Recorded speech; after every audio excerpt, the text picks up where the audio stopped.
আসসালামু আলাইকুম। দেখুন আমরা কিভাবে গ্যান্ডিং মেশিনের মাধ্যমে ফার্নিচারগুলো ফিনিশিং দিয়ে থাকি। এইভাবে আপনার প্রত্যেকটা ফার্নিচার আগে গ্যান্ডিং মেশিনের মাধ্যমে ফিনিশিং দিয়ে তারপরে আপনার রান্দা মেশিনের মাধ্যমে করতে হয়, তারপরে আপনার সুন্দর একটা ফার্নিচারের ফিনিশিং আসে।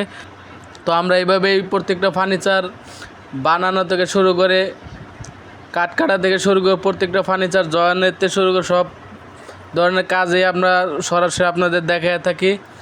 তো আমরা সব সময় কাজে কোয়ালিটি ধরার রেখার চেষ্টা করি। আমরা সব সময় আলমারি, খাট, ওয়ার্ড্রোব, শোকেস, ড্রেসিং টেবিল সবই বানানো থেকে শুরু করে বার্নিশ করা, ডেলিভারি দেওয়া আপনার সামনে ভিডিও নিয়ে আসি। তো ভিডিওটি কেমন লাগলো অবশ্যই কমেন্টে জানাতে ভুলবেন না। তো আপনারা দেখতে পারলেন কিভাবে আমরা গ্যান্ডিং মেরে কাজগুলো সুন্দরভাবে ফিনিশিং দিয়ে থাকি। এভাবে আপনার প্রত্যেকটা মাল আপনার মিল থেকে চিরানোর পরে আপনার কঠোরভাবে সুন্দরভাবে জয়েন্টগুলো আপনার দিতে হয়। তারপরে প্রত্যেকটা ফার্নিচার সুন্দরভাবে আটাগুলো শুকাইলে তারপর আপনার মালটা সুন্দরভাবে রান্নার মাধ্যমে আমরা ফিনিশিং দিয়ে থাকি, তারপর আপনার গ্যান্ডিং মারে থাকি। তো এইভাবে আপনার প্রত্যেকটা ফার্নিচার সুন্দর ফিনিশিং আসে। তো তারপরে আমরা মালগুলো সুন্দরভাবে বানায় থাকি, আর এরপরে আপনাদের বাসায় মালগুলো ডেলিভারি যায়। তো এই ধরনের ভিডিও যদি আপনাদের ভালো লাগে অবশ্যই আমাদের চ্যানেলটি সাবস্ক্রাইব করে রাখবেন এবং ফেসবুক পেজটি ফলো করে রাখবেন। সামনে আমরা সুন্দর সুন্দর আরও ফার্নিচার ভিডিও নিয়ে আসতেছি।